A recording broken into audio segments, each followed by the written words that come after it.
Meghan Markle and Prince Harry risk running out of currency after their Spotify and Netflix deals, royal expert Katie Nicholl claimed in a throwback interview, before the Sussexes waded into an anti-vax row with the streaming platform.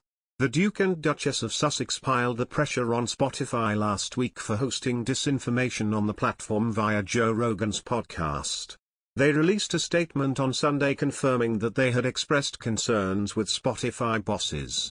Joe Rogan has faced criticism over his views on the coronavirus vaccine, as many have argued he uses his extremely popular podcast, The Joe Rogan Experience, to spread misinformation.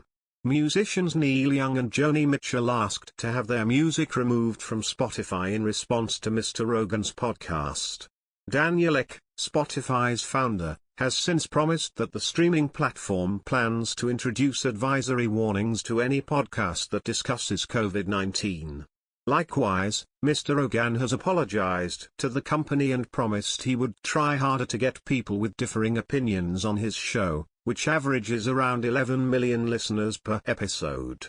Harry and Meghan struck a deal with Spotify in 2020 worth a reported £18 million. They have released just one podcast to date, released in December 2020. They also signed a multi-million-pound deal with Netflix in September 2020, with just 2 shows announced to date, and none yet released. Royal expert Katie Nicholl questioned where the Sussexes might go next after these deals in an appearance on True Royalty TV's The Royal Beat last summer. She said, "I think the biggest threat to Harry and Meghan, once these book deals are done and the podcasts are done and Spotify, then what is their currency?" A similar sentiment was expressed by royal expert Russell Myers. Speaking on Pod Save the Queen at the beginning of last year, he suggested Spotify are likely to want something a bit meatier in future episodes. He said, "I don't think they'll just give out tens of millions of pounds to Harry and Meghan to just churn out podcasts like they did on the pilot episode." He added, "As nice as it was, I don't think it's breaking any new ground. And certainly the money that is being given to Harry and Meghan, they are going to presumably want them to do something a bit meatier." It has, in fact, been suggested that Harry and Meghan could learn from Mr Rogan's example. Historian and broadcaster Dr. Tessa Dunlop wrote in Mail Plus on Monday, "What Spotify really cares about is subscribers, and Joe Rogan has brought them millions. Harry and Meghan can express as much concern as they like, but their £18 million podcast contract with the audio streaming giant is small fry in comparison." Ditto the music of Neil Young and Joni Mitchell, who've abandoned the platform in protest.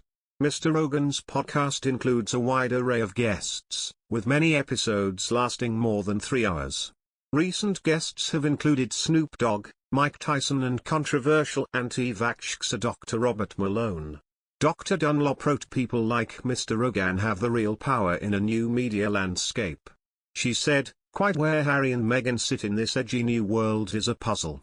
An £18 million contract is a lot of podcasts even if you arrive on the scene with a massive celebrity head start.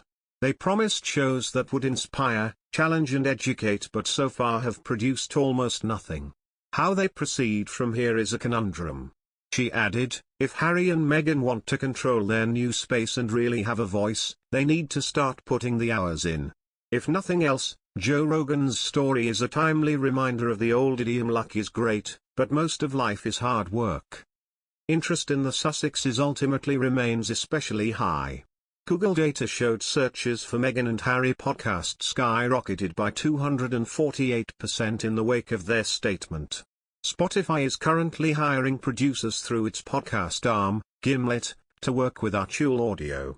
There are also questions that how the Sussexes would afford such a hefty amount for their private security in the US and UK if they lose their deals and other multi-million-dollar projects.